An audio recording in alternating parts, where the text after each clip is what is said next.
এরা যারা মাছ খেতে ভালোবাসে তারা বাঙালির রেস্টুরেন্টে গেলে ইন জেনারেলি ডাব চিংড়ি অর্ডার করে থাকে। হাই, আমি Riya. For the first time I am making ডাব চিংড়ি অ্যাট হোম। এর জন্য নিয়ে নিয়েছি চিংড়ি মাছ। আমি এখানে চাপড়া চিংড়ি ইউজ করেছি, সর্ষে পোস্ত, শাঁসওয়ালা ডাব আর নারকেলের দুধ। ফার্স্টে সর্ষে গুঁড়ো করে নেব, সর্ষে পোস্ত গুঁড়ো করে নিয়ে লঙ্কা দিয়ে তাতে একটু ডাবের জল দিয়ে মিহি একটা পেস্ট করে নেব। চিংড়ি মাছগুলো ভালো করে ধুয়ে নুন মাখিয়ে 10 থেকে 15 মিনিট রেখে দেব।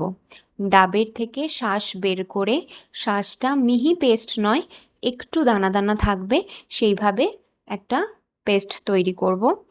তারপরে আমি কোকোনাট মিল্ক বাটিতে ঢেলে নেব। আমি এখানে ডাবরের কোকোনাট মিল্ক ইউজ করেছি, তোমরা চাইলে অন্য ব্র্যান্ড ইউজ করতে পারো।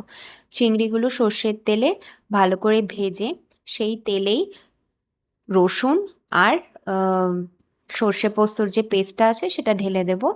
তারপর একটু নুন চিনি দিয়ে ভালো করে কষিয়ে আমি ডাবের শাঁসটা দিয়ে দেব। ডাবের শাঁস দেওয়ার পরে একটু কষিয়ে আমরা ডাবের জল দেব। আমি নর্মাল জল এখানে ইউজ করিনি, ডাবের জল ইউজ করেছি। ফুটে গেলে আমি দিয়ে দিয়েছি নারকেলের দুধ। দেওয়ার পরে সেটা ভালো করে কষিয়ে ফুটে গেলে আমি চিংড়ি মাছগুলো দিয়ে তাতে কাঁচা লঙ্কা আর সর্ষের তেল দিয়ে কিছুক্ষণের জন্য রেখে দেব।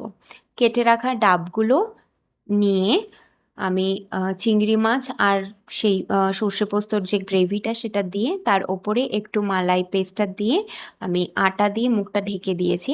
ঢেকে আমি গ্যাসে সেটা আধা ঘন্টা মতন কুক করেছি। আধা ঘন্টা হয়ে গেলেই গ্যাস বন্ধ করে দিয়েই তোমরা খুলে নিলেই তৈরি ডাব চিংড়ি। গরম ভাতের সাথে খেয়ে দেখো। ইন জেনারেল সবাই এটা টেস্ট করেছে, বাট স্টিল এইভাবে বানিয়ে দেখো, আশা করি ভালো লাগবে। Thank you.